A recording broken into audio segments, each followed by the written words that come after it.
Wrong number वाला प्यार episode 31। India Mumbai Ahuja villa. जब से माहिर और दिशा के बीच में यह सब हुआ था तब से दिशा ज़्यादातर अपने कमरे में रहने लगी थी। जब माहिर ऑफिस चला जाता था तब वह बाहर आती थी। रात में उसके आने से पहले खाना खाकर सो जाती थी, चाहे उसे नींद आए या ना आए, पर वह अपने कमरे में ही रहा करती थी। माहिर जानता था कि दिशा यह सब क्यों कर रही है। उसे यही लगता था हो ना हो उस रात की वजह से शर्मिंदगी महसूस हो रहा है। माहिर का दिल करता था तब वह उसके सोने के बाद उसके कमरे में जाकर उसे देखकर आया करता था। उस रात के बाद जब से वे दोनों घर आए थे और सुबह दिशा ने अपने शरीर पर वह जख्म देखी, उसके प्राइवेट पार्ट में जो दर्द हो रहा था वह सब भूल नहीं पा रही थी। यहाँ तक कि वह कहीं न कहीं माहिर को पसंद करने लग गई थी। उसके शरीर में उसकी जो खुशबू बैठ गया था वह निकलने का नाम ही नहीं ले रहा था। वहीं माहिर दिशा और उसके भाई का पूरा जिम्मेदारी ले चुका था और वह नहीं चाहता था कि दिशा की पढ़ाई में कोई रुकावट आए। वह चाहता था कि पढ़ लिख कर अच्छी काबिल लड़की बन जाए। इसलिए उसने विशाल से कहकर उसकी मुंबई में एडमिशन कराने का सोच लिया था। आज सुबह माहिर ऑफिस चला गया। उसके जाने के बाद विशाल घर आया और आते ही उसने दिशा से कहा, दिशा मैडम, आप मुंबई के टॉप कॉलेज में एडमिशन ले लीजिए, ऐसा सर का ऑर्डर है। दिशा का अब पढ़ाई में बिल्कुल भी मन नहीं था। वह आगे अब नहीं पढ़ना चाहती थी क्योंकि उसके दिल और दिमाग में माहिर छाया हुआ था, पर वह उसके सामने जाना भी नहीं चाहती थी क्योंकि उस रात की वजह से कहीं न कहीं शर्मिंदगी महसूस होने लगा था। विशाल दिशा को समझाते हुए कहा, अगर आपने एडमिशन नहीं लिया तो माहिर सर शाम को आकर आपको डांट लगाएंगे। ये सुन दिशा सोच में पड़ गई, क्या करूँ, आगे पढ़ाई करे या नहीं करे। अगर करेगी तो उसका ही फ्यूचर अच्छा होगा और माहिर सर भी तो ठीक ही कह रहे हैं, मुझे पढ़ाई आगे करना चाहिए, तभी तो मैं शायद उनके काबिल बन सकूं। इतना सोच उसके होठों पर स्माइल आ गया जो विशाल उसे देख रहा था और कहा, दिशा मैडम क्या हुआ, लगता आपने मन बदल लिया है। विशाल की बातें सुन दिशा अपने सेंस में आई और उसे समझाते हुए बोली, हाँ विशाल जी, आप सही कह रहे हैं, मैं एडमिशन लेने के लिए तैयार हूँ, बताइए कब चलना है कॉलेज। विशाल ने कहा, अब जाकर रेडी हो जाइए, फिर हम दोनों साथ में चलते हैं। विशाल के कहने पर दिशा वहाँ से उठकर अपने कमरे में चली गई और रेडी होने लगी। वहीं विशाल लिविंग एरिया में बैठे दिशा का इंतजार करने लगा। थोड़ी देर के बाद दिशा रेडी होकर आई और वे दोनों मुंबई के इंटरनेशनल कॉलेज में चले गए। लगभग 2 घंटे होने लगा एडमिशन हुआ, सारी फॉर्मेलिटीज़ और कॉलेज का फीस भरने के लिए। और जब वह दोनों कॉलेज से बाहर निकले तो दिशा स्माइल करते हुए बोली, कॉलेज तो बहुत बड़ा है, मैंने तो इतना बड़ा कॉलेज कभी नहीं देखी और एडमिशन के लिए 2 घंटे लग गए। अगर यही हमारे गांव होता तो 10-15 मिनट में सब काम हो जाता। दोपहर के 2:33 हो रहा था, ऊपर से कड़क धूप। विशाल दिशा से कहा, दिशा मैडम चलिए कुछ ठंडा पी लेते हैं, वैसे भी मेरा अब गला सूख रहा है। विशाल ने इतना कहा कि दिशा हंसते हुए बोली, हाँ आप सही कह रहे हैं, चलिए कहीं तो कुछ खा पी लेते हैं, वैसे भी मुझे भी पता चले आसपास में क्या क्या है, ताकि जब डेली कॉलेज से आऊँगी तो यहीं रास्ते से आना जाना पड़ेगा। कॉलेज से काफ़ी दूर एक रेस्टोरेंट था जहाँ पर विशाल उसे लेकर गया। वे दोनों एक कॉर्नर साइड में टेबल पर जाकर बैठ गए और विशाल ने मेनू दिशा की तरफ करते हुए कहा, दिशा मैडम बताइए आप क्या लेंगी। दिशा मेनू में देखते हुए बोली, मैं तो नूडल्स खाऊंगी क्योंकि मुझे भूख लगा है। उसके बाद आइसक्रीम उसका इतना कहना कि विशाल हंसने लगा और उसने भी खुद के लिए नूडल ऑर्डर दिया और उसके बाद आइसक्रीम। उन दोनों ने वेटर को ऑर्डर दे दिया। वेटर ऑर्डर लेकर वहाँ से चला गया। उसके जाने के बाद विशाल दिशा को वहाँ के आसपास एरिया और बाकी सब चीज़ों के बारे में समझाने लगा कि यहाँ पर उसके देखने के लायक क्या क्या है। तभी विशाल की नज़र दूर बैठे माहिर पर गया। माहिर इस वक्त किसी लड़की के साथ बैठा था और वे दोनों बातें कर रहे थे। विशाल यह देख हड़बड़ा सा गया और उसके मुंह से निकला, ओ माय गॉड, माहिर सर यहाँ क्या कर रहे हैं। विशाल का इतना कहना कि दिशा विशाल के नज़रों को फॉलो करते हुए माहिर की तरफ देखी और उसे इस वक्त किसी लड़की के साथ रेस्टोरेंट में देख उसके अंदर आग लग गया। उसे बिल्कुल भी अच्छा नहीं लगा कि वह किसी और लड़की के साथ बाहर मज़े कर रहा है। उन दोनों को देख दिशा के दिल में दर्द होने लगा, क्योंकि माहिर और उसके बीच जो कुछ हुआ था उस वजह से दिशा उसे कहीं न कहीं पसंद करने लग गई थी, उसे चाहने लग गई थी, क्योंकि माहिर भी तो दिशा और उसके भाई के लिए बहुत कुछ किया था और वह उसके साथ हमेशा रहना चाहती थी। पर उसे किसी और लड़की के साथ देखा उसका दिल टूट गया। वह अपने आप को संभाल के विशाल से बोली, विशाल जी अब चलिए यहाँ से। विशाल भी यहाँ रुकना नहीं चाहता था। अगर उसके बॉस ने देख लिया तो उसे कहेंगे कि यह कामचोर की तरह घूमता रहता है, इसलिए उसने कहा, हाँ दिशा मैडम सही कह रही, हमें यहाँ से चलना चाहिए। अच्छा है कि माहिर सर ने हमें देखा नहीं, वरना। वे दोनों रेस्टोरेंट से बाहर निकल काफ़ी दूर आ गए। विशाल ने कहा, चलिए हम कोई और रेस्टोरेंट में चलते हैं। दिशा ने कहा, नहीं विशाल जी, अब मेरा मन नहीं है। ऐसा करिए घर चलते हैं, वहीं कुछ खा लेंगे। विशाल को लगा कि शायद माहिर को देख दिशा को डर लग रहा है, इसलिए वह जल्दी घर जाना चाहती है। विशाल भी उससे ज़्यादा फोर्स नहीं किया। वे दोनों आहूजा विला आ पहुँचे और सविता आंटी ने उनके लिए ठंडा जूस दिया। उसके बाद लंच रेडी कर दी। दिशा का खाने का तो बिल्कुल भी मन नहीं था। वह अपने कमरे में आकर बेड पर पेट के बल लेटकर रोने लगी। रात का वक्त, माहिर करीब रात को 10 बजे घर आया और इस वक्त दिशा अपने कमरे में थी। वह भी माहिर के आने का इंतज़ार कर रही थी।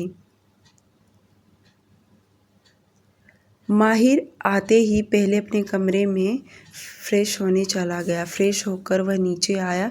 सविता आंटी ने उसके लिए डिनर लगाया और वह डिनर करने बैठ गया। लगभग 25 मिनट में उसका डिनर हो गया और वह अपने कमरे में चला गया और जैसे कमरे में आया और सोफे पर बैठा कि 5 मिनट के बाद किसी ने दरवाज़ा खटखटाया, जिसकी आवाज़ से माहिर कमरे का दरवाज़ा खोला तो अपने सामने दिशा को देख हैरान हो गया। दिशा ने बिना कुछ कहे उसके कमरे के अंदर आ गई। वहीं माहिर ने दरवाज़ा बंद कर दिया। उसे लगा शायद दिशा को उससे कुछ कहना होगा या कुछ काम होगा। दिशा कमरे में आते ही रोने लगी। उसको रोता देख माहिर उसके करीब आकर पूछा कि क्या हुआ, क्यों रो रही हो तुम, क्या किसी ने कुछ कहा तुमसे? दिशा अपने आंसू पोंछते हुए बोली, मेरे अंदर क्या कमी है? उसकी बात माहिर को समझ में नहीं आया और वह अपनी आंखें छोटी करते हुए उसे देख कहा, क्या मतलब, क्या कहना चाहती हो तुम? दिशा रोते हुए बोली, यही कि माहिर जी हम आपको पसंद करते हैं और उस दिन जो कुछ हमारे बीच में हुआ तो वह सब मैंने नशे में की थी, पर आज मैं बिना नशे में करना चाहती हूँ। इतना बोल दिशा माहिर के गले में अपने हाथ डाल उसके होठों पर होंठ रख किस करने लगी। माहिर ने झट से उसकी बाहें पकड़ अपने आप से दूर करते हुए चिल्लाकर कहा, ये क्या कर रही हो तुम, पागल हो गई हो क्या? दिशा ने भी चिल्लाकर बोली, हाँ मैं पागल हो गई हूँ और सिर्फ आपके लिए। माहिर को गुस्सा करता देख दिशा आगे बोली, अगर आप कहोगे तो मैं दोबारा आपके साथ बिस्तर पर सो जाऊंगी। आपको हर खुशी दूंगी। आप जब चाहोगे आऊंगी आपके पास। तुम पागल हो गई हो क्या? यह सिर्फ एक अट्रैक्शन है, इससे ज़्यादा कुछ नहीं। माहिर हल्की दबी हुई आवाज़ में बोला। दिशा तड़प उठी और माहिर के करीब आकर उसके सीने से लग गई। दिशा उसके सीने से लगे हुए रोती हुई आवाज़ में बोली, मैं सच कह रही हूँ। मैं आपको हर खुशी दूंगी, जो कहोगे मैं वह सब करूंगी। पर मुझे अच्छा नहीं लगा, आप रेस्टोरेंट में किसी और लड़की के साथ हंस हंस के बातें कर रहे थे। मैं नहीं आपको किसी और के साथ देख सकती हूँ। दिशा ये सब रोते हुए कह दी। उसकी बातें सुन माहिर तो और भी ज़्यादा चिढ़ गया और उसको अपने आप से दूर करते हुए कहा, यह पागलपन है तुम्हारा। हर खुशी जिस्मानी खुशी नहीं होती और मुझे लगता है तुम्हें सिर्फ मेरे जिस्म से प्यार है। तुमने अभी जवानी में कदम रखा है, इसलिए तुम अपनी फिजिकल नीड पूरी करना चाहती हो। माहिर ये कह रहा था तो वहीं दिशा रोते जा रही थी। उसे माहिर की बातें बहुत कड़वी लगी। उसको रोता देख माहिर आगे कहा, तुम चाहती हो मैं तुम्हारे साथ हर रोज़ वह सब करूं जो उस रात हमारे बीच हुआ है। अभी तुम यहाँ आई और आते साथ तुमने क्या किया? तुमने मुझे किस किया, उससे ज़्यादा कुछ नहीं। माहिर गुस्से में बोल हाँ। दिशा तो एकदम सुन पड़ गई थी। उसको चुप देख माहिर ने आगे कहा, अब बोलो, यही चाहती हो ना तुम कि मैं तुम्हारे जिस्मानी ज़रूरत पूरी करूं? तो उतारो कपड़े, करो अपनी फिजिकल नीड पूरी, पर हमारे बीच जिस्मानी रिश्ता ही बनेगा, इससे ज़्यादा कुछ नहीं। माहिर उसके करीब आकर उसके ड्रेस को पकड़ के कहा, ठीक है, तुम नहीं उतारोगी तो रुको, मैं उतारता हूँ तुम्हारे कपड़े। माहिर गुस्से में उसका टॉप पकड़ निकालने की कोशिश करने लगा। ये देख दिशा धक्का दे पीछे हुई और ज़ोर से रोने लगी। दिशा रोती हुई आवाज़ में बोली, क्या मैं आपको अच्छी नहीं लगती जितनी कि रेस्टोरेंट वाली लड़की आपको अच्छी लगी? दिशा का बार बार रेस्टोरेंट वाली टॉपिक पर आकर रुकना माहिर को इतना गुस्सा दिलाने लगा। वह अपनी आंखें बंद कर और अपनी उंगली से माथे को रब करने लगा। माहिर अपनी आंखें झट से खोल दिया और कहा, दिशा मैं तुम्हें प्यार से समझा रहा हूँ, तुम सिर्फ और सिर्फ अपनी पढ़ाई पर ध्यान दो। माहिर ने अपनी बात भी पूरा नहीं कर पाया था कि दिशा अपना सिर हाँ में हिलाते हुए बोली, हाँ मैं अपनी पढ़ाई पर पूरा ध्यान दूंगी। पर माहिर भी उसकी बिना बात सुने बीच में बोल पड़ा, मैं तुम्हें बहुत अच्छा समझता था, पर मुझे लगता है तुम एक नंबर की सेल्फिश लड़की हो। सिर्फ और सिर्फ अपने मतलब के बारे में तुम सोच रही हो। माहिर के मुंह से सेल्फिश शब्द सुन दिशा तो हक्की बक्की होकर उसे देखने लगी। उसे समझ नहीं आ रहा कि उसने ऐसा क्या कर दिया जिससे माहिर उसे सेल्फिश लड़की समझ रहा है। दिशा कुछ कहती कि माहिर उसे आगे सुनाते हुए कहा, तुम वही दिशा हो ना जो अपने भाई के लिए हर किसी से लड़ने के लिए तैयार हो गई थी, यहाँ तक कि पूरी दुनिया से। पर आज क्या हुआ तुम्हें? आज तुम सिर्फ अपने लिए सोच रही हो। सोचो तुम्हारे दादा दादी अपने भाई के लिए और सबसे बड़ी बात अपनी पढ़ाई के लिए। इतना बोल माहिर चुप हो गया। वहीं दिशा अपने दोनों हाथ अपने चेहरे पर ढक रोने लगी। माहिर उसके सिर पर हाथ रख सहलाने लगा और उसे चुप कराते हुए कहा, मैं समझ सकता हूँ, ये एज में अक्सर लोगों को होता है। मैं तुम्हें आज भी और आने वाले कल भी, मेरा और तुम्हारा कुछ नहीं हो सकता। तुम सिर्फ अपने पढ़ाई पर ध्यान दो, न कि गलत चीज़ों पर। समझ रही हो मेरी बात? तुम्हें लाइफ में आगे बढ़ना है। उस रात के बारे में सब भूल जाओ। माहिर लगभग 15 मिनट उसे और भी प्यार से समझाया ताकि वह अपने लाइफ में आगे बढ़े, ना कि यह सब चीज़ों में पड़े। माहिर अच्छे से समझ रहा था कि अभी उसकी उम्र के हिसाब से उसके अंदर उसके जज्बात उमड़ रहे हैं इन सब चीज़ों के लिए। माहिर के समझाने के बाद दिशा उसके कमरे में से निकल अपने कमरे में आ गई और आते ही पेट के बल लेट फुट फुट कर रोने लगी और न जाने कब उसे नींद आ गया। इधर माहिर कमरे में बैठे सोचने लगा, उससे थोड़ी दूरी बनाकर रखना ही बेहतर होगा क्योंकि यह लड़की कभी भी कुछ भी कर सकती है। क्योंकि रेस्टोरेंट में जो लड़की थी वह कोई और नहीं बल्कि उसकी कज़न सिस्टर थी जो उसे मिलने आई थी। पर माहिर के पास इतना वक्त नहीं था जिसके चलते वह कॉफ़ी पीकर जल्दी से ऑफिस चला गया। कमरे में बैठा माहिर सोचा क्यों न कुछ दिन के लिए इटली चला जाए ताकि वह दिशा की नज़रों से थोड़ा दूर रहे। इसी में दोनों की भलाई रहेगा। माहिर ने सोचा कि अथर्व को कॉल लगाए। उसने अपना मोबाइल हाथ में उठाया पर कुछ सोचकर उसने रख दिया क्योंकि वह इतनी रात को उसे डिस्टर्ब नहीं करना चाहता था और सोचा कल सुबह मॉर्निंग में उसे कॉल करूँगा। नेक्स्ट डे इटली रोम सिटी। सुबह का वक्त।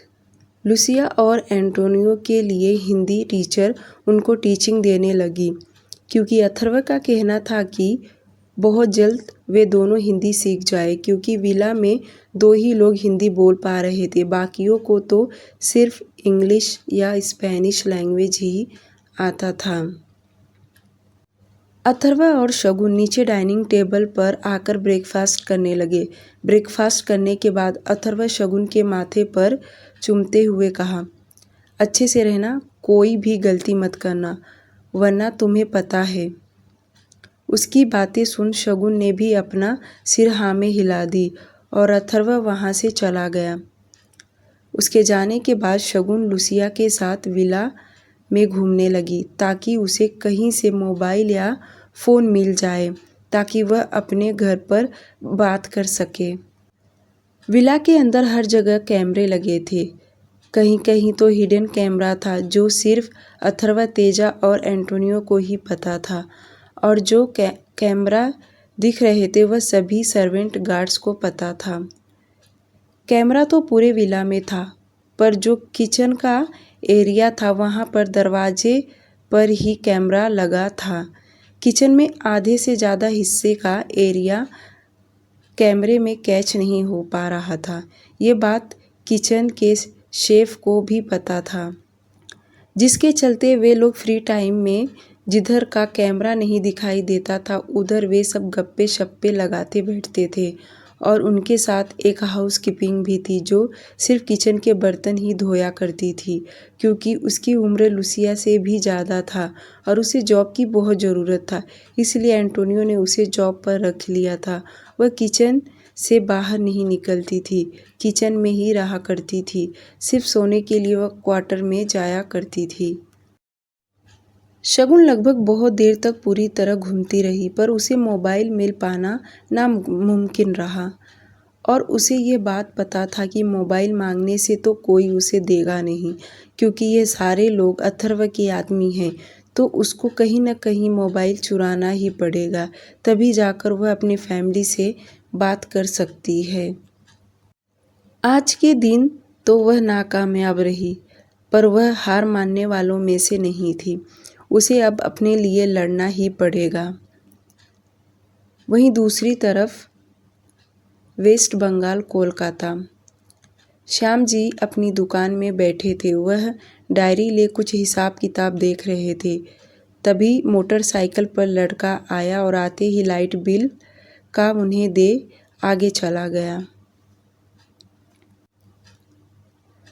उसके हाथ से लाइट बिल ले श्याम जी चश्मा ठीक करते हुए देखने लगे। तभी उनकी नज़र लाइट बिल के अमाउंट पर गया जो कि 48,000 लाइट बिल आया था। उनकी दुकान और घर का एक ही इसमें लाइट बिल आता है। वह अपना चश्मा और ठीक करते हुए अमाउंट देखने लगे क्योंकि उन्हें 4,800 लगा पर उन्होंने ध्यान से देखा तो वह 48,000 थे। इतना बड़ा अमाउंट देख श्याम जी को तो हार्ट अटैक आने ही वाला था। उन्हें लगा शायद वह लड़का गलती से किसी और का देकर गया, पर ऊपर तो उनका ही नाम था। श्याम जी खुद से बड़बड़ाते हुए बोले, ये तो सरकारी पेपर है, उन लोगों से कैसे गलती हो सकता है। माना कि कोई दुकान वाले का बिल होता तो एकाधा बार गलती कर सकता, पर यह लोग कैसे गलती कर सकते हैं। श्याम जी का तो टेंशन के मारे बीपी भी बढ़ने लगा। थोड़ी देर के बाद उन्होंने दुकान का शटर बंद कर घर आ गए। इधर अथर्व कुछ दिनों से शगुन के फैमिली के घर का व्यू नहीं देखा था। आज उसे फुर्सत मिला था तो सोचा ऑफिस में बैठे देख लूं। पहले तो उसने उनके दुकान का देखा जो कि इस वक्त बंद था, फिर तुरंत वह उनके घर का व्यू देखने लगा, जहां श्याम जी लाइट बिल लेकर माया जी से बहस कर रहे थे। इतना लाइट बिल कैसे आ सकता है, और माया जी उनको समझाते हुए कह रही थी, जरूर उन लोगों से बिल बनाने के टाइम गलती हो गया रहेगा। ऐसा कीजिए, कल जाकर कंप्लेन कर दीजिए। श्याम जी ने कहा, हाँ तुम सही कह रही हो, कल प्रिंस को लेकर जाऊंगा। लाइट बिल का अमाउंट सुन तो अथर्व तो शॉक्ड हो गया और उसने तुरंत लैंडलाइन से कॉल कर एंटोनियो को कैबिन के अंदर बुलाया। एंटोनियो जैसे कैबिन के अंदर आया कि अथर्व उस पर बरस पड़ा और चिल्लाते हुए कहा, यह वीडियो ध्यान से देखो, ये शगुन के फैमिली वाले लाइट बिल पर चर्चा कर रहे हैं। उनके घर का लाइट बिल 48,000 आया हुआ है। अथर्व अपनी बात कंप्लीट भी नहीं किया था कि एंटोनियो उसे माफ़ी मांगते हुए कहा, सॉरी सर, इन दिनों हमने ध्यान नहीं दिया और शायद हमने लाइट बिल नहीं भरा, इसलिए वह बिल उनके घर पर चला गया है। फ्लैशबैक। जब अथर्व को शगुन का इन्फॉर्मेशन निकालना था तो उसने जीरो को इस काम के लिए हायर किया था। तब तेजा अपने सोर्सेज के हिसाब से उसी रात मुंबई में जो अडानी मेंशन का मैनेजर था उसे कॉल किया। मैनेजर ने उसी रात कोलकाता के किसी को कॉल लगाया और इस वक्त शगुन के घर का और आसपास के लोगों का लाइट उन्होंने काट दिया। जब उसी रात रिपेयरिंग करने के लिए जब वे लोग गए तभी उनके घर में हिडन कैमरा फिटिंग कर दिया था, जिसका पूरा लाइट बिल यहाँ बैठे एंटोनियो पे कर रहा था। पर इस बार उससे गलती हो गया और उसने ध्यान नहीं दिया। प्रेजेंट में अथर्व ने एंटोनियो को चिल्लाते हुए कहा, इस मैटर को अभी के अभी रफा दफा करो। उन्हें जरा भी इस बात की खबर नहीं लगना चाहिए कि इन सब के पीछे कोई है। सोचो, उन्होंने आज कंप्लेन नहीं दिया पर कल देने का सोच रहे हैं। एंटोनियो फिर से अथर्व से माफ़ी मांगते हुए कहा, सर कुछ देर में मैं इस काम को निपटा देता हूँ, आप बेफिक्र रहिए, किसी को कुछ पता नहीं चलेगा। इतना बोल एंटोनियो अथर्व के कैबिन से चला गया। उसके जाते ही अथर्व चेयर पर बैठ अपने दोनों हाथ से अपने सिर के बाल पीछे ढकेल परेशान होने लगा। आज के लिए सिर्फ इतना ही। डियर लिसनर, प्लीज़ स्टोरी को लाइक और चैनल को सब्सक्राइब कर लीजिए। Thank you so much.